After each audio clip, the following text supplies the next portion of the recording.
News on নৰ্থ ইষ্টৰ ground verification বৰাকত চিণ্ডিকেট লঞ্চ কৰিছে বিজেপিয়ে। শিলচৰত পৰিৱৰ্তনৰ ইংগিত, পচন্দৰ শীৰ্ষত অভিজিৎ পল। নমস্কাৰ, নিউজ অন নৰ্থ ইষ্টৰ আজিৰ এই প্ৰতিবেদনলৈ আপোনাক স্বাগতম। আপুনি চাই আছে দেশৰ এটা অগ্ৰণী, নিৰ্ভীক, নিৰপেক্ষ আৰু বহুভাষিক channel News on North east.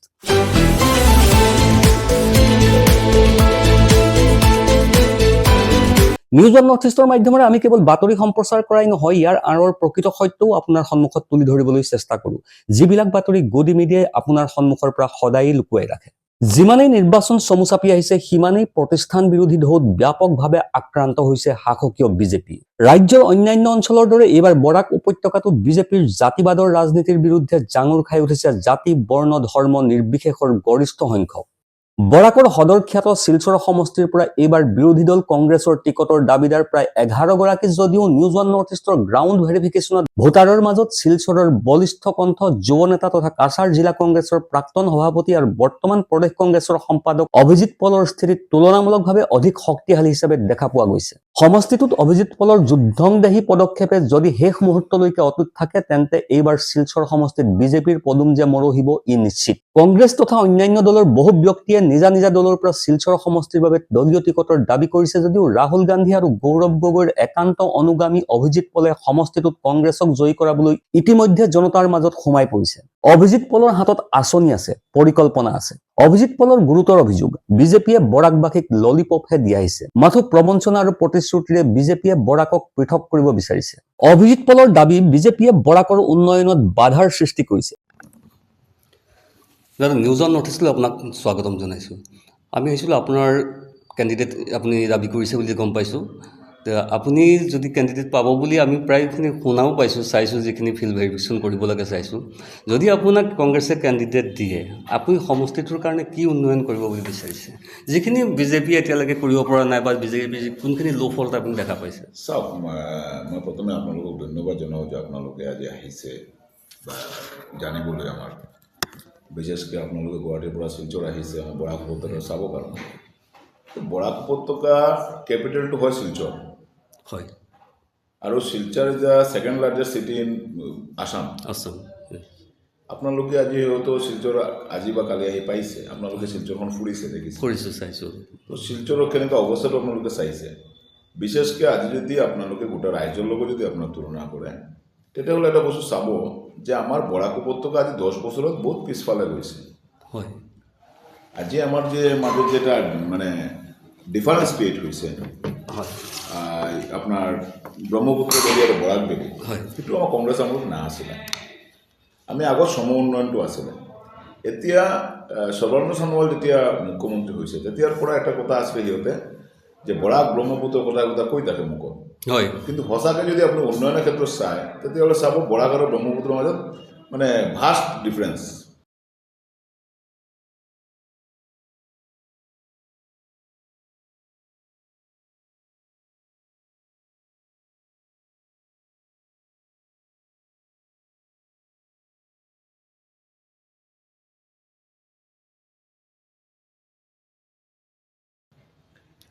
আমি সদায় গুৱাহাটী গৈ থাকোঁ।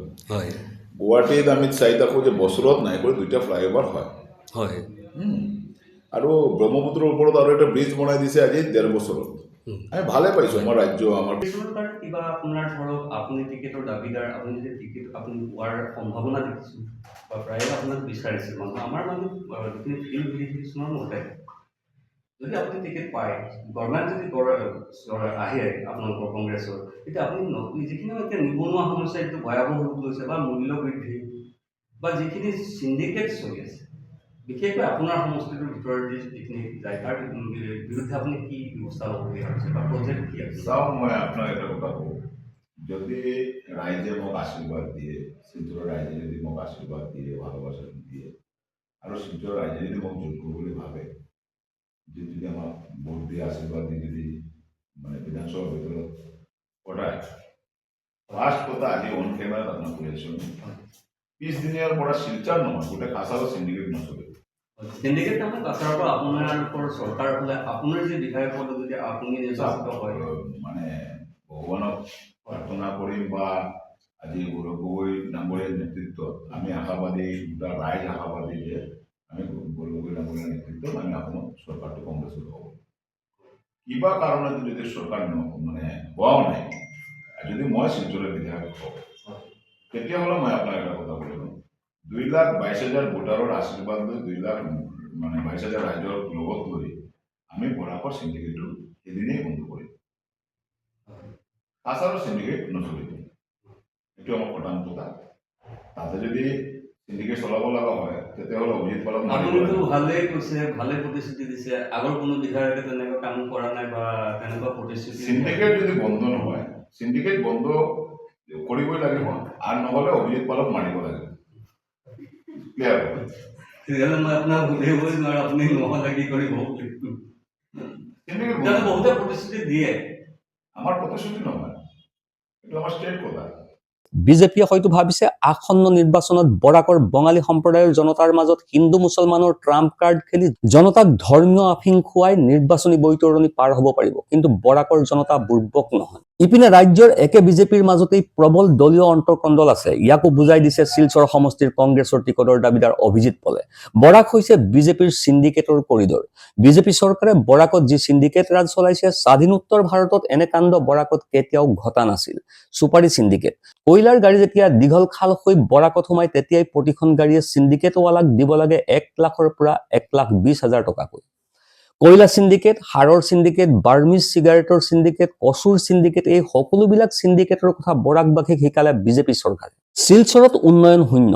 শিলচৰত উন্নয়ন হৈছে মাথো বিজেপিৰ চলিত বিধায়ক আৰু বিধায়কৰ হাংগু পাংগৰহে। শিলচৰ সমষ্টিৰ বৰ্তমানৰ বিধায়ক দীপায়ন চক্ৰৱৰ্তীয়ে যদি কোনো উল্লেখযোগ্য উন্নয়নৰ কাম কৰিছে বুলি প্ৰমাণ দিব পাৰে, তেন্তে ৰাজনীতিয়েই ত্যাগ কৰিব সমষ্টিটোত কংগ্ৰেছৰ টিকটৰ অন্যতম দাবীদাৰ অভিজিত পলে। চিণ্ডিকেট বন্ধ হ'ব লাগিবই, আদাৰৱাইজ মোক মাৰিব লাগিব। নিবনুৱা সমস্যাখিনি যিমানখিনি আছে, আপুনি ধৰক গভৰ্ণমেণ্ট নিবনুৱা সমস্যাটো ডাঙৰ সমস্যা। সেল্ফ এমপ্লয়মেণ্টৰ কিবা এটা ব্যৱস্থা। তেওঁলোকে যেতিয়া চৰকাৰত মানে আহিছিলে, তেতিয়া সিহঁতৰ মানে মেনিফেষ্টোতে আছে যে বছৰত 2 লক্ষ চাকৰি দিব, অসমত বছৰত 2 লক্ষ চাকৰি দিব। আমাৰ মাননীয় মুখ্যমন্ত্ৰী ডাঙৰীয়াই কৈছিলে আজি 5 বছৰ 10 লাখ চাকৰি হ'ব লাগিছিল, তাৰ মাজত 1.5 লাখ চাকৰি হৈছে। এই 1.5 লাখৰ মাজত বৰাক উপত্যকাৰ ল'ৰা ছোৱালীবিলাকে মাত্ৰ 2% চাকৰি পাইছে। তাৰ মাজতো ডিফাৰেঞ্চিয়েট হৈছে। শিলচৰৰ মন্ত্ৰী সুধিছিলে, তেতিয়া MP যোন আছিলে তেখেতক সুধিছিলে মিডিয়াই যে বৰাকত কিয় ইমান হৈছে, চাকৰি কম পাই আছে বা কিয় কাৰণে। তেতিয়া তেখেতলোকে কৈছে যে বৰাকত ল'ৰা ছোৱালীবিলাকে পৰীক্ষা পাছ কৰিব পৰা নাই। বৰাকে ল'ৰা ছোৱালীবিলাকে চাইণ্টিষ্ট হ'ব পাৰে, বৰাকে ল'ৰা ছোৱালীবিলাক ডক্টৰ হ'ব পাৰে, বৰাকে ল'ৰা ছোৱালীবিলাকে মানে ইণ্ডিয়া ৰিপ্ৰেজেণ্টেটিভ কৰিব পাৰে, বৰাকে দেৱজিৎ সাহা আজকে ভাৰতখণ্ড হ'ব পাৰে। সব ফালে বৰাকে ল'ৰা ছোৱালীবিলাক এডভান্স, আৰু পিয়ৰ টাৰ্গেট কৰি কিনে চাকৰি পাছ কৰিব নোৱাৰে বৰাকৰ ল'ৰা ছোৱালীবিলাক। আপুনি ভাবেনে এইটো?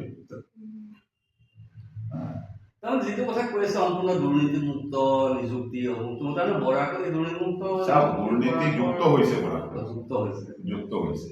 ছেকেণ্ড থিংছ, বৰাকৰ মানে বৈষম্যৰ শিকাৰ হৈছে বৰাকৰ ৰাজনৈতিকভাৱে বৈষম্যৰ শিকাৰ হৈছে, বৰাকৰ চাকৰিৰ ক্ষেত্ৰত বৈষম্য হৈছে, বৰাকৰ ডেভেলপমেণ্টৰ ক্ষেত্ৰত বৈষম্য হৈছে, গোটেই বৰাকটো আজি বৈষম্যৰ শিকাৰ হৈছে। আজি ইমান দিনতো কংগ্ৰেছ আছিলে, তেতিয়াতো বৈষম্যৰ শিকাৰ হোৱা নাছিলে। চাওক, কংগ্ৰেছ আমলত ডেভেলপমেণ্ট যিমানেই হৈছে, আপুনি যিমান পাব, কলেজ হওক, ইউনিভাৰ্চিটি হওক, মেডিকেল কলেজ হওক, ৰাস্তা ঘাট হওক, আপুনি যি পাব সেইটো কংগ্ৰেছ আমলত হৈছে। ইহঁতে কয় 70 বছৰ কংগ্ৰেছে কি কৰিছে? 70 বছৰ কংগ্ৰেছে যিমান কাম কৰিছিলে সেইটো আজি তেওঁলোকে এটা এটা কৰি বিক্ৰী কৰি আছে। চৰকাৰী চাকৰি প্ৰদানৰ ক্ষেত্ৰতো বিজেপিয়ে বৰাকৰ শিক্ষিত যুৱক যুৱতীসকলক কৌশলগতভাৱে বঞ্চিত কৰিছে বুলি অভিযোগ তুলিছে অভিজিত পলে। অভিজিত পলৰ প্ৰশ্ন, বৰাকৰ ল'ৰা ছোৱালী যদি দেশৰ বিভিন্ন স্থানত কৰ্মদক্ষতাৰ প্ৰমাণ দিব পাৰে, বৰাকৰ ল'ৰা ছোৱালী যদি চাইণ্টিষ্ট হ'ব পাৰে, বৰাকৰ ল'ৰা ছোৱালী যদি গৱেষক হ'ব পাৰে, তেন্তে সেই বৰাকৰ ল'ৰা ছোৱালীয়ে বিজেপি চৰকাৰে অনুষ্ঠিত কৰা 3য় 4ৰ্থ বৰ্গৰ চাকৰিত কিয় পাছ কৰিব নোৱাৰে? বৈষম্যৰ শিকাৰ হৈছে বৰাক। চাকৰিৰ ক্ষেত্ৰত বৈষম্য হৈছে, ডেভেলপমেণ্টৰ ক্ষেত্ৰত বৈষম্য হৈছে। আপোনাৰ যিটো জাতি জনগোষ্ঠী কৰিছে, আপোনাৰ স্পেচিয়েল ৰিভিজন যিখন আনিছে ভোটাৰৰ, এছাৰত ইয়াত বহুত কিছুমান সংখ্যালঘু মানুহৰ নাম কাটা গৈছে বা কাৰোবাৰ ঘৰত 5-10 জনকে ভোটাৰ সোমাইছে নেকি? চাওক, এছাৰৰ নামত সিহঁতে যেতিয়া দেখিছে যে মানে ৰাইজে সিহঁতক মানে পৰিৱৰ্তনটো ৰাইজে বিচাৰি আছে, সিহঁতক ৰাইজে আৰু আশীৰ্বাদ নিদিব, 10 বছৰ চাই লৈছে মানে 2016 আকৌ পৰিৱৰ্তনটো বিচাৰিছিলে, পৰিৱৰ্তন হৈছে, ৰাইজে আকৌ পৰিৱৰ্তন বিচাৰি আছে।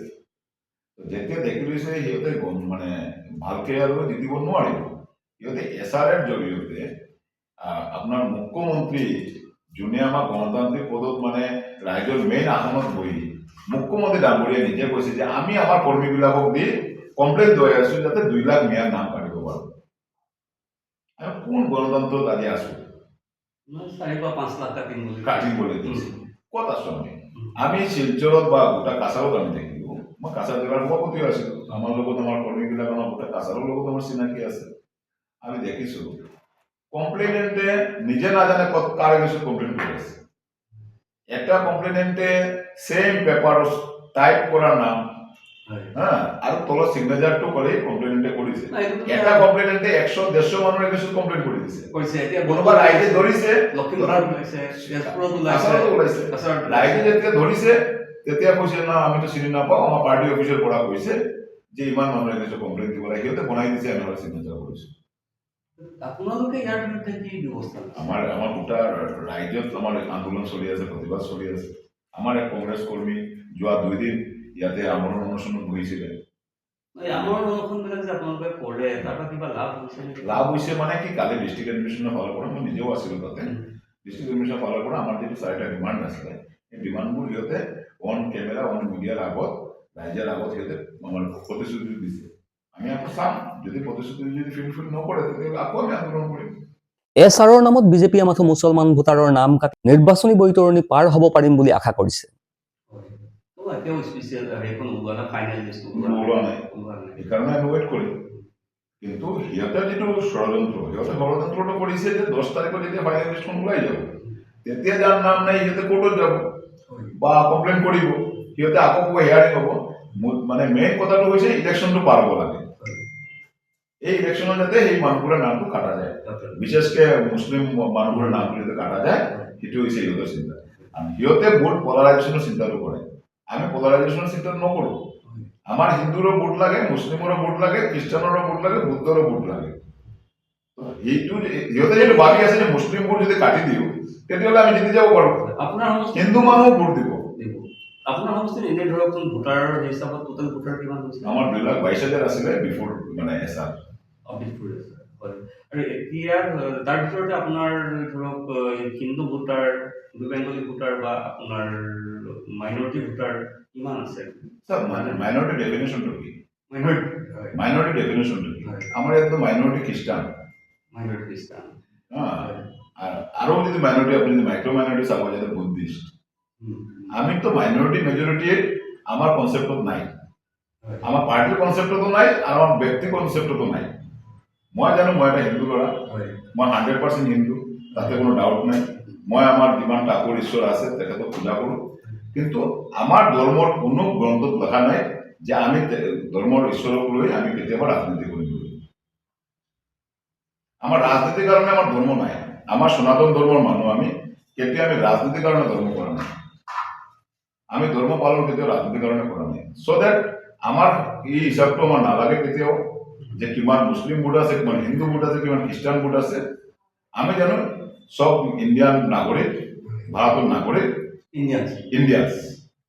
আমাৰ আইডেন্টিটিটো ইণ্ডিয়ান, আমি শিলচাৰিয়ান, আমি মানে আসামৰ আমি নাগৰিক, আমি সেইটো জানো। আমাৰ এই হিচাপটো নালাগে, কিন্তু বিজেপি লিডাৰবিলাকে হিচাপ কৰিব লাগে কিমান মুছলিম ভোট আছে, কিমান হিন্দু ভোট আছে, কেনেকৈ ভোট পলাৰাইজেশ্যন কৰিব পাৰে, আমাৰ সেইটো কনচেপ্টটো নাই। আৰ এইটো আপোনালোকে জানিব, ৰাইজেও জানাৰ দৰকাৰ আপোনালোকৰ জৰিয়তে, হিমাচল প্ৰদেশত 96% হিন্দু ভোট, তাতে আমাৰ কংগ্ৰেছৰ চৰকাৰ চলি আছে। কৰ্ণাটকৰ 83% হিন্দু ভোট, তাতে আমাৰ চৰকাৰ চলি আছে। সিহঁতে এই কনচেপ্টটো আঁতৰাই দিয়ক যে যদি হিন্দু ভোট থাকে তেতিয়াহ'লে সিহঁতে জিতি যাব। ৰাইজে পৰিৱৰ্তনটো বিচাৰি আছে, ৰাইজে ডেভেলপমেণ্টটো বিচাৰি আছে। সিহঁতে যেতিয়া ইলেকশ্যনৰ টাইমত নিৰ্বাচনৰ কেম্পেইনিঙত যাব, ৰাইজে সুধিব তেওঁলোকে 5 বছৰ কি কামটো কৰিছে। আমি যে ৰাইজ হিচাপে আপোনাক মানে এটা প্ৰশ্ন কৰি আছো তেওঁলোকে যদি আজি 5 বছৰ যে হিন্দুৰ নাম লৈ তেওঁলোকে গভৰ্ণমেণ্টত আহিছিল 10 বছৰত, আজি যদি নিৰ্বাচনৰ সময় দেখাই দিব পাৰে কিমান মন্দিৰ বঢ়াইছে, গোটা অসমত আগত কিমান মন্দিৰ আছিলে, এতিয়া কিমান মন্দিৰ বাঢ়িছে, তেতিয়াও আমি হিন্দু হিচাপত আমি প্ৰাউড ফিল কৰিম যে ঠিক আছে বিজেপি চৰকাৰত আহিলেতো মন্দিৰ আৰু 10টা হ'ব, কালী মন্দিৰ হওক, দুৰ্গা মন্দিৰ হওক, শনি মন্দিৰ হওক বঢ়াইছে। আজি যদি আমাক এইটো দেখাব পাৰে যে না গেছ চিলিণ্ডাৰৰ দাম হিন্দুৰ কাৰণে এটা ৰেট আছিলে, মুছলিমৰ কাৰণে এটা ৰেট আছিলে, আজি যদি এইটো দেখাব পাৰে যে অৰুণোদয় আমি কোনো মুছলিম মহিলাক দিয়া নাই, আমি 100% আমি নিজে বিজেপি কৰি দিছোঁ। তেনেকে হ'লে যে আপুনি সংবিধানৰ অৱমাননা কৰা হ'ব। আজিতো সংবিধান অৱমাননা কৰি মুখ্যমন্ত্ৰী এনেকে ষ্টেটমেণ্ট দি আছে, কিন্তু যেতিয়া মানে কোনো প্ৰকল্প আহিছে, কিবা যেতিয়া আঁচনি দিছে, তেতিয়াতো এইটো কৰা নাই। তেতিয়া কিয় মানুহ বুৰ্বক বনাব চেষ্টা কৰি আছে, হিন্দু মানুহবোৰক কিয় বুৰ্বক বনাব চেষ্টা কৰি আছে? অৰুণোদয়তো হিন্দু মহিলাতকৈ মুছলিম মহিলা বেছি পাইছে, আমি ভাল পাইছো, আমাৰ কাৰণে হিন্দু মুছলিম নহয়। সিহঁতে যিটো ৰাজনীতিটো কৰি থাকে, ইলেকশ্যন আহিলে যে পলাৰাইজেশ্যনটো কৰি থাকে, তেতিয়াহ'লে সিহঁতে হিচাপটো দিয়ক যে কিমান হিন্দু মহিলাই পাইছে, কিমান মুছলিম মহিলাই পাইছে। পলাৰাইজেশ্যন আৰু তেওঁলোকৰ উন্নয়নৰ কোনো নাই, লিষ্ট নাই। তেওঁলোকে ৰাইজৰ আগত উন্নয়নটো লৈ যাব নোৱাৰিব। আজি আমাৰ শিলচৰৰ যদি বিধায়ক যোন, সি যদি তাৰ দলে যদি তাক টিকেট দিয়ে, 5 বছৰে কি উন্নয়ন কৰিছে সেইটো লৈ ৰাইজৰ আগত যাব নোৱাৰিব, দেখাব নোৱাৰিব। তেওঁলোকে পলাৰাইজেশ্যনটো মেইন ইছ্যু, জাতি মাতি ভেটি এতিয়া নাই। তেওঁলোকে এটাই ইছ্যু আছে আৰু কোনো একো নাই। আমি উন্নয়নৰ ৰাজনীতিটো কৰোঁ। কাছাৰত যিখিনি দুৰ্নীতি হৈ আছে, কৈছে আপোনালোকৰ চিণ্ডিকেট চলি আছে, এইটোতো গোটেই মানে নৰ্থ ইষ্টৰ কৰিডৰ। আমাৰ লগত ত্ৰিপুৰাৰ কৰিডৰ, আমাৰ লগত মিজোৰামৰ কৰিডৰ, আমাৰ লগত মেঘালয়ৰ কৰিডৰ, আমাৰ লগত মণিপুৰৰ কৰিডৰ, আমাৰ লগত বাংলাদেশৰ বৰ্ডাৰ। এখন চৰকাৰ চলি থকা অৱস্থাটো তাৰ কাৰণে বিজেপি 100%। আজি আমাৰ ৰাইজৰ সুৰক্ষা নাই, আজি চুলিত বাঢ়ি আছে, আজি আমাৰ ছোৱালীবিলাকে ৰাতি ওলাবৰ কাৰণে ভয় খাই আছে। 2026 ছোৱালীবিলাক ৰাস্তাত ওলাবৰ কাৰণে ভয় খাই আছে। য'ত আজি বেংগালুৰুত ৰাতি 3টাৰ সময়, কৰ্ণাটকত আজি ৰাতি 3টাৰ সময় ছোৱালী ভালকৈ ঘৰত যাব পাৰে, কিবা কোম্পানীত চাকৰি কৰি, কিবা আপোনাৰ ইয়াত চাকৰি কৰি, ছফ্টৱেৰত চাকৰি কৰি তেওঁলোকে ৰাতি ঘৰত যায়, 3টাত যায়। ডে শিফ্টতো ছোৱালীবিলাক কাম কৰিছে, নাইট শিফ্টতো ছোৱালীবিলাক কাম কৰিছে।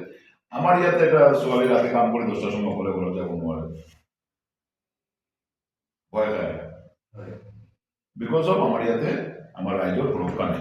আপুনি কৈছে যে আপোনালোকৰ ধৰক বৰাকত বা অসমতে হওক গণতন্ত্ৰ একেবাৰে গণতন্ত্ৰ নাই, ৰাইজৰ সুৰক্ষা নাই।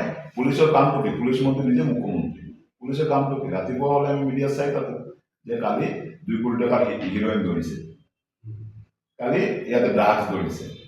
পুলিচৰ কামটো কৰি ড্ৰাগছ ধৰা নেকি? এইটোও আমি ভাল পাওঁ, ড্ৰাগছ মুক্ত অসমটো গঢ়িব মুখ্যমন্ত্ৰী কথা দিছিলে। 5 বছৰ যাৱাৰ পিছত এতিয়াও ৰাতিপুৱা হ'লে 3 কোটি টকাৰ ড্ৰাগছ পাই যায়। মুক্তটো কেতিয়া হ'ব? মুক্ত কেতিয়া হ'ব? আজিতো এইটো হ'ব লাগিছিল যে না আজি ড্ৰাগছ আমি কোনো কাৰণতে 1 গ্ৰাম ড্ৰাগছ গোটা অসমতো ফুৰি নাপাওঁ, এইটো হ'ব লাগিছিল মুক্ত হ'বলৈ। নাইকিয়া কৰি দিলে ডেইলি আমাক ক'ৰ পৰা পুলিচে ধৰি থাকে, তেতিয়াহ'লে পুলিচে ফৰ্চ ধৰে, আনহাতে ড্ৰাগছৰ আৰু ইহঁতো বাঢ়িছে, আৰু আহাৰটো বাঢ়িছে। ডেইলি আমি চাই থাকোঁ আমাৰ শিলচৰ পুলিচে 2.5 কোটি টকাৰ ড্ৰাগছ ধৰিছে, কৰিমগঞ্জ পুলিচে 3 কোটি টকাৰ ড্ৰাগছ ধৰিছে, হাইলাকান্দি পুলিচে 5 কোটি টকাৰ ড্ৰাগছ ধৰিছে। পুলিচৰ কাম কি খালি ড্ৰাগছ ধৰাটো নেকি? ড্ৰাগছ ধৰাৰ পিছতো কেনেকৈ ড্ৰাগছটো আহে? আজি ড্ৰাগছটো কোনপিনে আহে? এই কৰিডৰটো কিয় বন্ধ নকৰে?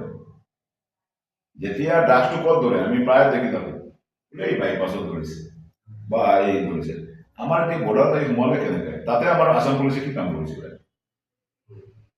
এতিয়া চাওক, আপোনাৰ এতিয়া সমষ্টিত এতিয়া বিজেপিৰ ফালৰ পৰা 7-8জন মানুহে আপোনাৰ টিকট দাবী কৰিছে বুলি শুনিছোঁ। আমি শুনিছোঁ 10-11 জন। তেনেকুৱা আমিও শুনা পাইছোঁ আজিলৈকে। তেখেতলোকৰ এজেণ্ডা কি হ'ব আৰু আপুনি তেখেতলোকৰ এগেইনষ্টত কেনেদৰে থিয় হ'ম বুলি ভাবিছে? কাৰণ তেওঁলোক হৈছে মানে ক্ষমতাশালী মানুহ, তেওঁলোকে এটাই এজেণ্ডা, ইলেকশ্যন আহিলে হিন্দুত্ব, নৰেন্দ্ৰ মোদীৰ নাম দিব, হিন্দুত্ব ক'ব, ইয়াৰ বাহিৰত কোনো এজেণ্ডা নাই। ৰাইজে বিচাৰি আছে 10 বছৰ সিহঁতে পাৱাৰত আছিল, কংগ্ৰেছ পাৱাৰত নাই। ৰাইজে সেইটো বিচাৰিব যে 10 বছৰত কি উন্নয়নটো হৈছে। পৰহি আপোনাৰ গৃহমন্ত্ৰী আহি কৈ থৈ গ'ল যে আমাক আৰু 5 বছৰ দিম। প্ৰথমে কৈছিলে বিজেপি চৰকাৰ আহোঁতে কৈছিলে 24 দিন সময়, প্ৰথমে তাৰপিছত 60 মাহ আহিছিলে, আকৌ 5 বছৰ, এইবাৰ আকৌ 5 বছৰ দিয়ে। আপুনি কি কয়? এতিয়া 120 মাহ চলিব। তো ৰাইজেতো গম পাইছে, গতিকে মই ক'ব লাগে একো নাই, ৰাইজে ভালকৈ গম পাইছে। ৰাইজে আমাৰ এডুকেটেড, ৰাইজে চব বস্তু গম পায়। আজি যিটো ল'ৰা ছোৱালীবিলাকতো আৰু মানে আমাৰ যিটো পলিটিকেলি হওক ছ'চিয়েলি হওক চব পাৰে এডভান্স, সেইটো গম পায় যে আজি আমি 2026 আমি ক'ত আছোঁ, আমাৰ লগত আজি বেংগলৰ ক'ত আছে, কিয় আমাৰ ল'ৰা ছোৱালীবিলাক বেংগলৰ। ইপিনে দলীয় নেতৃত্বৰ ওপৰত 100% আস্থা আৰু বিশ্বাস আছে বুলি সদম্ভৰে কৈ অভিজিৎ পলে প্ৰধানমন্ত্ৰী নৰেন্দ্ৰ মোদীৰ শিক্ষাগত অৰ্হতাক লৈও প্ৰশ্ন উত্থাপন কৰিছে। আমাৰ ইয়াতে ইনফ্ৰাষ্ট্ৰাকচাৰ নাই, আমাৰ ইয়াতে ইণ্ডাষ্ট্ৰি নাই, আমাৰ ইয়াতে চ'ৰ্চ অফ ইনকাম নাই। আমাৰ শিলচৰৰ যে মানে আগৰ যে ইয়ে আছিলে সাংসদ আছিলে ডক্টৰ ৰাজদীপ ৰয়, তেওঁলোকে চেণ্ট্ৰেল গভৰ্ণমেণ্ট আছিলে, তেওঁলোকে প্ৰতিশ্ৰুতি আছিলে বৰাকত, তেওঁলোকে মানে লোকসভাৰ ইস্তাহাৰত আছিলে, মেনিফেষ্টোত আছিলে যে শিলচৰত লজিষ্টিক পাৰ্ক হ'ব। ক'ত গ'ল লজিষ্টিক পাৰ্ক? আজি আপোনালোকে মানে ভাবিলে আচৰিত হ'ব, আচৰিত হ'ব আপোনাৰ বাইপাছ এটা আছে শিলচৰত, টাউনত সোমোৱাৰ আগতে বাইপাছ আছে, সব টাউনত বাইপাছ আছে। আমাৰ শিলচৰত এটা বাইপাছৰ কাম ষ্টাৰ্ট হৈছে, আজি 12 বছৰ চলি আছে, কিন্তু বাইপাছৰ কাম এতিয়ালৈকে 60% কমপ্লিট হোৱা নাই। আজি যেতিয়া বৰ্ডগেজখন হ'ল, কালি বিজেপি গভৰ্ণমেণ্ট অহাৰ 6 মাহৰ ভিতৰত বৰ্ডগেজটো কমপ্লিট হৈ গ'ল। তেতিয়া সিহঁতে মানে চাবাচিটো ল'লে। চেণ্ট্ৰেলত বিজেপি 2014 আহিছিলে, 2015 মানে ষ্টাৰ্টিঙত এইটো অপেনিং হৈছিলে বৰ্ডগেজখন। তেওঁলোকে ক'লে তেওঁলোকে অহাৰ লগে লগে বৰ্ডগেজটো বনাই দিছে। ৰাইজেও ভাল পালে, ৰাইজে ইমান ডেপ্থত যোৱা নাই, কিন্তু মহাসড়কখন অটল বিহাৰী বাজপেয়ীৰ আমলত 1999ত মহাসড়কৰ শিলান্যাস হৈছিলে, যিটো শিলচৰ সৌৰাষ্ট্ৰ সড়ক। আজি 26 বছৰ 27 বছৰ চলি আছে ৰানিং, এতিয়ালৈকে মহাসড়ক কমপ্লিট হোৱা নাই। যদি বৰ্ডগেজে যদি ইহঁতে যদি ইহঁতো ল'ব পাৰে, মহাসড়কটো নোৱাৰ ইহঁতো কোনে ল'ব, ৰেছপনচিবিলিটি কোনে ল'ব, সেই দায়িত্বটো কোনে ল'ব? আপুনি যিখিনি বিজেপি শাসিত ৰাজ্য আছে, যিখিনি বিজেপি গভৰ্ণমেণ্ট চলি আছে, তাত আপুনি কৈছে যে জীৱন আৰু সম্পত্তিৰ সুৰক্ষা নাই। আপোনালোকৰ মণিপুৰত চাওক, আপুনি আমাৰ ওচৰত ষ্টেট কি চলি আছে তাত কৈছে, আপোনাৰ ইয়াৰ দ্বাৰা আপোনাৰ ত্ৰিপুৰাৰ দ্বাৰা মাৰিছে। কোনটো ষ্টেটত শান্তি আছে আপুনি কওকচোন? ভোটাৰ আজি মোবাইলৰ জমানা, ডিজিটেল জমানা, আমি 1 মিনিটত নিউজ পাই থাকোঁ। আমি আৰু ৰাতিপুৱা ৱেইট কৰিব নালাগে, আমি পাই থাকোঁ লগত।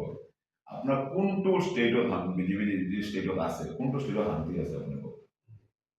য'ত আছে তাতে নাৰী সুৰক্ষা নাই, সিহঁতে বেটি পঢ়াও বেটি বচাও হৈ থাকে মুখত, তাতেই বেছি ৰেপ হৈ থাকে। আজি ইউপিত ৰেপ চলি আছে, আজি আমাৰ মণিপুৰত যেনেকা মানে মহিলাবিলাকৰ লগত কৰিলে, সেই দৃষ্টান্তটো আজিৰ ডেটত এইটো মানে মৰি গ'ল, অপেন ৰাস্তাৰ ওপৰত ৰেপ কৰিলে হাজাৰ হাজাৰ মানুহ। এই গভৰ্ণমেণ্টত জুই লগাই দিলে, জ্বলাই দিলে ৰেপ কৰি, মানে জংঘলৰ নিচিনা বনাই দিলে। এই মণিপুৰটোতো এনেকুৱা নাছিলে। আজি মিজোৰাম ছেম হৈ আছে, আমাৰ অসমত ছেম হৈ আছে, ৰেপ হৈ আছে। আপোনালোকে যদি কিছুমান চহৰৰ ছোৱালীবিলাকক সোধে, তেওঁলোকে ক'ব আমাৰ ছেফত আছে। চুৰি বাঢ়ি গ'লে, ডকাতি বাঢ়ি গ'লে, মানুহৰ ইনকাম নাই, ৰেপ বাঢ়ি গ'ল, বাঢ়ি গ'ল। এতিয়া বাৰ আৰু ওৱান শ্বুট নালাগে, ৰাস্তাৰ মুখত আপুনি অকণমান পিছত 8টাত যদি টাউন ওলায় চাব, আপুনি ৰাস্তাৰ কাষত একবাৰে অপেন দাৰু চলি আছে। পুলিচে সেইবিলাক কোনো সুৰক্ষা দিবলৈ কোনো কাম নাই। পুলিচে এটাই কাম হৈছে, চিণ্ডিকেটৰ গাড়ী এখন কেনেকৈ ভালকৈ পাছ কৰিব লাগে, কাৰণ সিহঁতে গুৱাহাটীৰ পৰা ইনষ্ট্ৰাকশ্যনটো আহে, আৰু গ্লাছ ধৰিব লাগে, ধৰি সিহঁতে মেডেল পাব লাগে। নতুন নিউ জেনেৰেশ্যনৰ কাৰণে আপুনি কি ক'ব? নতুন যিখিনি ভোটাৰ আহিছে, কিবা তেখেতলোকক কিবা ক'ব নেকি তেখেতলোকৰ ফিউচাৰ? যুৱ নেতাগৰাকীৰ ক্ষুধাৰ ভাষণ আৰু ভৱিষ্যতৰ পৰিকল্পনাই সম্প্ৰতি সমষ্টিটোৰ ভোটাৰৰ মাজত, বিশেষকৈ যুৱ ভোটাৰৰ চামৰ মাজত ব্যাপক আশাৰ সঞ্চাৰ কৰিছে। সমষ্টিটোত নিউজ ওৱান নৰ্থ ইষ্টৰ গ্ৰাউণ্ড ভেৰিফিকেশ্যন এতিয়াও অব্যাহত আছে। বৰ্তমানলৈকে হোৱা আমাৰ এই গ্ৰাউণ্ড ভেৰিফিকেশ্যনত সকলো প্ৰাৰ্থিত্ব প্ৰত্যাশীৰ ভিতৰত যুৱ নেতা অভিজিৎ পলৰ বিজয় প্ৰায় নিশ্চিত। কিন্তু প্ৰাৰ্থী নিৰ্বাচনৰ শেষ সিদ্ধান্ত এতিয়া প্ৰিয়ংকা গান্ধী আৰু গৌৰৱ গগৈৰ হাতত। নতুন নিউ জেনেৰেশ্যনৰ কাৰণে আপুনি কি ক'ব? নতুন যিখিনি ভোটাৰ আহিছে, কিবা তেখেতলোকক কিবা ক'ব নেকি তেখেতলোকৰ ফিউচাৰ? আমি বিচাৰোঁ আমাৰ ল'ৰা ছোৱালীবিলাকক বেংগালুৰুৰ নিচিনা ফাৰ্ষ্ট সিহঁতৰ লাইফৰ সুৰক্ষাটো লাগে, ছেকেণ্ড হ'ল সিহঁতৰ সুৰক্ষাটো লাগে, মানে লাগে চাকৰিৰ ব্যৱস্থাটো লাগে, ইনকামৰ চ'ৰ্চ লাগে। সিহঁতৰ গভৰ্ণমেণ্ট চাকৰিটো নাপায়, সিহঁতে ভাল মানে ইয়ে লাগে, প্ৰাইভেট ইণ্ডাষ্ট্ৰি লাগে, প্ৰাইভেট ইয়ে লাগে, যাতে এমপ্লয়মেণ্ট জেনেৰেট কৰিব লাগে। সেইটো কাৰণে আমাৰ যি ল'ৰা ছোৱালীবিলাক যাতে বাহিৰত যাব নালাগে, সিহঁতে যাতে ভাল এটা এনভাইৰনমেণ্ট ইয়াতে পায়। না, আপুনি তাৰ কাৰণে কিবা প্ৰজেক্ট লৈছে নেকি? যদি আপুনি আহি যায় বা ৰাইজে আপোনাক হেৰি কৰে। চাওক, আমি বৰাকত আমাৰ কেপিটেলটো কেনেকুৱা ধুনীয়াকৈ বনাম, এইটো আমাৰ যদি কৈছে আগত যদি কৈছিলে মিনি ছেক্ৰেটেৰিয়েট বনাম বুলি, তাৰ কাৰণে আপোনালোকে 100% সিহঁতে মিনি ছেক্ৰেটাৰী এতিয়ালৈ কমপ্লিট কৰিব পৰা নাই। এটা আপোনাৰ প্ৰতিশ্ৰুতি বাদ দি বেলেগ ডিব্ৰুগড়ত পাতিছে। তাৰমানে বৰাকক আপুনি ভাবিছে এইটো একাষৰীয়া কৰি দিছে। এটা কৰিছে বৰাকটো সিহঁতে মানে ছেপাৰেট কৰিবলৈ ঘূৰি আছে। ছেপাৰেট কৰিবলৈ ঘূৰি আছে বা বৰাকৰ গভৰ্ণমেণ্টৰ ইনডাইৰেক্ট প্ৰজেক্ট। বৰাকে বঙালীবিলাকক সিহঁতে মানে এটা ছেকেণ্ড ক্লাছ চিটিজেন বনাই ৰাখিছে, যে বঙালীবিলাকে বাধ্য হৈ তেওঁলোকক জিন্দাবাদ দিব, ইলেকশ্যনৰ টাইম আহিলে হিন্দুত্ব কৰি আহি ভোটখন লৈ যাব, আৰু পিছত মুখ্যমন্ত্ৰী আহি নতুন টকালে আমাক ললিপপ দি যাব। সেইটো হৈছে নতুন জেনেৰেশ্যনৰ ওপৰত যিমান টকা ধাৰৰ বোজা পৰিছে, যদি আপোনালোকৰ চৰকাৰ আছিলে তেতিয়া তৰুণ গগৈ যাবৰ সময়ত 10,000 কোটি টকাৰ ধাৰৰ তেতিয়াতো আছিলে, তেতিয়া মুখ্যমন্ত্ৰী তেতিয়া ফাইনেন্স মিনিষ্টাৰ আছিলে, তেতিয়া তেখেতে কৈছিলে তাৰ ৰাইজে ইমান বেছি ধাৰৰ বোজা 2 লাখ কোটি টকা, 2 লাখ কোটি টকা ধৰক তেখেতৰ 5 বছৰ। আপুনি জানে একবাৰ এজিপি পিৰিয়ডত আপোনাৰ প্ৰফুল্ল মহন্ত ডাঙৰীয়া যেতিয়া মুখ্যমন্ত্ৰী আছিলে, তেতিয়া একবাৰ ৰাইজৰ কি অৱস্থা হৈছিলে, চাকৰিয়ালবিলাকে ছুইচাইড কৰিছিলে, ঠিকাদাৰবিলাকে ছুইচাইড কৰিছিলে। আজি সেই দিনটো আকৌ ঘূৰি আহিছে। আজি জল জীৱন মিছনৰ যিবোৰ ঠিকাদাৰ আছে সেইবোৰ আজি ছুইচাইড কৰিব লগা অৱস্থাত আহিছে। 108 আজি ষ্টাফবিলাকে চাকৰি এৰিব আহিছে, সিহঁতৰ মানে ইনকাম নাইকিয়া হৈ গৈছে। আজি আপোনাৰ মানে ইয়ে পাব আপুনি বহুত কণ্টেকচুৱেল ষ্টাফ আছে, আপোনাৰ কি অংগনৱাড়ী ৱাৰ্কাৰ আছে, হেল্পাৰ আছে, সিহঁতে আজি মানে ছুইচাইড কৰিব লগা অৱস্থা হৈছিল। বেলেগ কিবা চাকৰি নাই, বেলেগ কোনো চ'ৰ্চ অফ ইনকাম নাই। তাৰমানে এনেকুৱা হ'ব যে 2 লাখ কোটি টকা মানে ধাৰৰ ওপৰত ধাৰ লৈছে।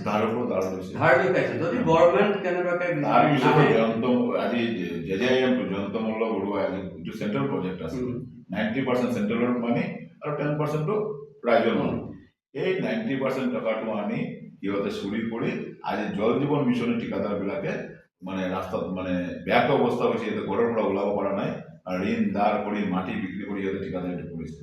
আজি মেক্সিমাম ঠিকাদাৰ ছুইচাইড কৰিব লগা অৱস্থা আছে। আপুনি ক'ব নেকি যে ইমানখিনি 2 লাখ কোটি টকাৰ ধাৰৰ বোজাৰ পৰা যদি আকৌ গভৰ্ণমেণ্ট বিজেপি নহয়, তেতিয়া পাছৰ গভৰ্ণমেণ্ট কিন্তু বহুত বিপদত পৰিব। চাওক, গভৰ্ণমেণ্ট বিপদত পৰিব। আমাৰ যে মানে মুখ্যমন্ত্ৰী যোন হ'ব, আমাৰ মুখ্যমন্ত্ৰী ডাঙৰীয়া যোন হ'ব, তেখেতে এই কেপাচিটিখন আছে। তেখেতে দেউতাইও এই অসমখনত আকৌ বাচাইছিলে। এজিপিৰ পৰা এজিপি যেনেকৈ ঋণৰ বোজাটো ৰাখি গৈছিলে, উগ্ৰপন্থী সমস্যা, ঋণৰ বোজা, মানুহ ছুইচাইড কৰি আছে, ঋণৰ বোজা আৰু উগ্ৰপন্থী সমস্যা নাই, সেইটো কংগ্ৰেছ আমলতে শেষ হৈছিলে। আৰ আমাৰ তেখেতেৰ সুপুত্ৰ আমাৰ গৌৰৱ গগৈ ডাঙৰীয়া, তেখেতে তাৰ পলিচি দি লাহে লাহে এই ঋণবোৰৰ পৰা অসমক ভালকৈ আকৌ একটা আমাৰ যিটো শ্ৰেষ্ঠ অসম বনাবৰ কাৰণে ই আগবাঢ়ি লৈ যাব পাৰিব, সেইটো আমাৰ বিশ্বাস আছে। আৰু আমাৰ বিশ্বাস নহয়, ৰাইজৰ বিশ্বাস আছে তেখেতৰ ওপৰত। কাৰণ তেখেতৰ দেউতা তাৰে পুত্ৰ গৌৰৱ গগৈ, তেখেতৰ দেউতাই এনেকুৱা অসমৰ মানে যি মানে অৱস্থা আছিলে, সেই অৱস্থাৰ পৰা মানে ভাল এটা অসম গঢ়ি তুলি ৰাখিছিলে। আৰু আপোনালোকৰ যিটো হেৰি হৈছে আপোনাৰ ৰাষ্ট্ৰীয় নেতৃত্ব, তেখেতৰ ওপৰত আপোনালোকৰ কিমান ভৰসা? আমাৰ ৰাষ্ট্ৰীয় নেতৃত্বৰ ওপৰত আমাৰ নহয়, গোটা আজি ভাৰতবৰ্ষৰ মানুহে লাহে লাহে বিশ্বাস কৰি আছে। এই নেতৃত্বৰ ওপৰত এটা টাইমে পাপ্পু বুলি বিজেপিয়ে অপপ্ৰচাৰ কৰিছিল, আজিতো পাপ্পু বুলি অপপ্ৰচাৰটো নকৰে। কাৰণ আমাৰ ৰাহুল গান্ধী ডাঙৰীয়াই ভাৰতবৰ্ষক প্ৰমাণ কৰি দিছে যে সিহঁতে কেনেকৈ ভোট চুৰি কৰিছে। আজি আমাৰ ৰাহুল গান্ধী ডাঙৰীয়াই মই আপোনাক সুধি দিম, পাপ্পু কৈছে যেতিয়া আপুনি কেম্ব্ৰিজ আৰু অক্সফৰ্ডৰ মানুহ পাপ্পু হ'ব পাৰে জানো? এতিয়ালৈকে চাৰ্টিফিকেট নাই। আপোনাৰ এতিয়াও আপোনালোকৰ ৰাষ্ট্ৰীয় নেতৃত্বৰ ওপৰত আপোনাৰ কিমান আশা যে আকৌ গভৰ্ণমেণ্ট কৰিব পাৰিব? আৰু আপোনালোকৰ যিটো এতিয়া কংগ্ৰেছৰ A-team বুলিয়েই কৈছে, DK শিৱকুমাৰ নিচিনা মানুহ ইয়ালৈ কৈছে, যাৰ মানে সাংগঠনিক এটা দক্ষতা আছে, এইটো ইতিমধ্যে প্ৰমাণ হৈছে। ভূপেশ বাগেল তেখেতলোকৰ নিচিনা মানুহ আহিছে বা প্ৰিয়ংকা গান্ধীটো গান্ধী ফেমিলিৰ কেতিয়াও স্টেণ্ডিং কমিটিত আজিলৈকে মেম্বাৰ বা চেয়াৰপাৰ্চন হোৱা নাই। তো তেখেতলোকে লৈছে এতিয়া আপোনালোকে কিমান দূৰ আশাৰে কাম কৰিব বিচাৰিছে বা কিমান আপোনালোকে আশা দেখিছে বা ৰাষ্ট্ৰীয় নেতৃত্বৰ ওপৰত আপোনাৰ কিমান ডিপেণ্ড কৰিব পাৰে? আমাৰ ৰাষ্ট্ৰীয় নেতৃত্বই যোৱা 25ত যি 5টা ষ্টেটত ইলেকশ্যন হৈছিলে তাতে আমি অকলে কেতিয়াও আমি খেলা নাই কোনো ৰাজ্যত। আমি আছিলোঁ ছাপৰ্টিং পাৰ্টি হিচাপত। তাতে আমাৰ যেমন ইয়ে কৰিছিলে এই RJD লিড কৰিছিলে, আমি ছাপৰ্টিং গোট আছিলোঁ।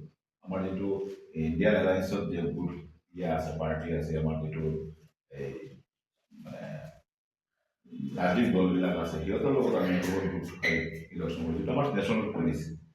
বাট একমাত্ৰ এইবাৰৰ যে 5টা ইলেকশ্যন একেলগত হ'ব, এই 5টাৰ মাজত এটাই ষ্টেট অসম য'ত আমি ডাইৰেক্টলি বিজেপিৰ ইলেকশ্যন দিছোঁ। সেইকাৰণে আমাৰ ৰাষ্ট্ৰীয় নেতৃত্বই এইটোৰ ওপৰত বেছি আশাবাদী আৰু বেছি জোৰ দিছে। বাকী আজি আমি বেংগলতো আমি এলায়েন্সত খেলিম, আমি কেৰালাতো এলায়েন্সত আছোঁ। ৰাষ্ট্ৰীয় নেতৃত্বৰ আপোনালোকে যিখিনি প্ৰগ্ৰেম লৈছে এতিয়া আপোনালোক ছেটিছফাইড হ'ব? 100% ছেটিছফাইড। কাৰণ আমাৰ ৰাষ্ট্ৰীয় নেতৃত্বই অসমখন বেলেগ ৰাষ্ট্ৰীয় নেতৃত্বৰ কথাই কৈ থাকে যে আপোনাৰ লিডাৰ অপজিশ্যন তেখেতলোকে পাপু বুলি কয়। চাওক, আমাৰ লিডাৰক পাপু বুলি কৈ সিহঁতে লাজ পাইছে। আমাৰ লিডাৰে যিবোৰ কথা পাৰ্লিয়ামেণ্টত তুলি ধৰিছে, আমাৰ লিডাৰে যিবোৰ কথা পৃথিৱীৰ আগত তুলি ধৰিছে, বেলেগ বেলেগ দেশত যি আমাৰ লিডাৰক যি সন্মান দিছে, আমাৰ লিডাৰ কেম্ব্ৰিজ ইউনিভাৰ্চিটি পঢ়া অক্সফৰ্ডৰ পঢ়া লিডাৰ, আমাৰ লিডাৰৰ যিবোৰ আজি কভিডৰ টাইমত যদি আপোনালোকে দেখে, এই কভিডৰ টাইমত তেখেতসকলে হাত খাইছিলে, কিন্তু পিছততো এইটো মানিব লগা হৈছে। ইণ্ডিয়া গভৰ্ণমেণ্টে মানিছে তাৰ কথাটো। আমাৰ লিডাৰে যিবোৰ কথা কৈছে, আমাৰ লিডাৰৰ যে মানে থিংকিং কেপাচিটিটো, আমাৰ লিডাৰৰ যে আজি পলিটিকেল যে মানে ইয়েটো আছে, তেখেতৰ আজি পলিচিটো আছে, সেইটো আজি আমাৰ বৰ্তমান প্ৰধানমন্ত্ৰী এতিয়ালৈকে কিমান পাছ এইটো আজিলৈকে আমি ভাৰতবৰ্ষৰ ৰাইজে কেতিয়াও নাজানে। আমি ৱেবছাইটত চেক কৰিলে আমাৰ প্ৰাইম মিনিষ্টাৰৰ কোৱালিফিকেশ্যনটো ক'ব নোৱাৰোঁ। এইটো কিমান লাজৰ কথা যে ভাৰতবৰ্ষৰ প্ৰাইম মিনিষ্টাৰ, আমাৰ দেশৰ প্ৰাইম মিনিষ্টাৰৰ কোৱালিফিকেশ্যনটো 4-5 না ইয়ে মাষ্টাৰ ডিগ্ৰী না আৰু কিবা আছে না PhD হোল্ডাৰ, এইটো আমি নাজানো। আমাৰ প্ৰাইম মিনিষ্টাৰ নিজকে নন বায়'লজিকেল বুলি কৈ থৈছে। বায়'লজিকেল যেতিয়া নহয়, এইটো আমাৰ ভাগ্য। আমি নন বায়'লজিকেল একদম প্ৰাইম মিনিষ্টাৰৰ আণ্ডাৰত আমি দেশৰ নাগৰিক, আৰু যাৰ কোৱালিফিকেশ্যন নাই এনেকৈ এটা দেশৰ নাগৰিক আমি। আমাৰ ইণ্ডিয়াৰ মানুহবোৰ বাহিৰত গ'লে বেলেগ দেশত যদি সোধে যে আমাৰ প্ৰাইম মিনিষ্টাৰ কিমান এডুকেশ্যন কোৱালিফিকেশ্যন, ক'ব নোৱাৰে। আটাইতকৈ লাজৰ কথা কি আছে, সেই দেশত আমি বাস কৰি আছোঁ। এইখিনিতে আপোনালৈ আমাৰ এটি বিনম্ৰ অনুৰোধ আছে। এই ভিডিঅ'টো আপুনি লাইক কৰক, আমাৰ এই নিউজ ওৱান নৰ্থ ইষ্ট চেনেলটো ছাবস্ক্ৰাইব কৰক, আৰু আপুনি ক'ৰ পৰা আমাৰ এই ভিডিঅ'টো চাইছে কমেণ্টত জনাওক। আপোনাৰ বাবে এইটো 1 ছেকেণ্ডৰ কথা, কিন্তু আমাৰ বাবে ই আটাইতকৈ ডাঙৰ শক্তি আৰু উৎসাহ। আপোনাৰ সহযোগিতাই আমাক সত্য উদ্ঘাটনৰ ক্ষেত্ৰত বহু সাহস যোগায়। তলৰ কমেণ্ট ছেকশ্যনত আপোনাৰ মনৰ কথা শ্বেয়াৰ কৰিব, কাৰণ আপোনাৰ কণ্ঠই হৈছে আমাৰ মূল শক্তি। Bureau report, news one north east.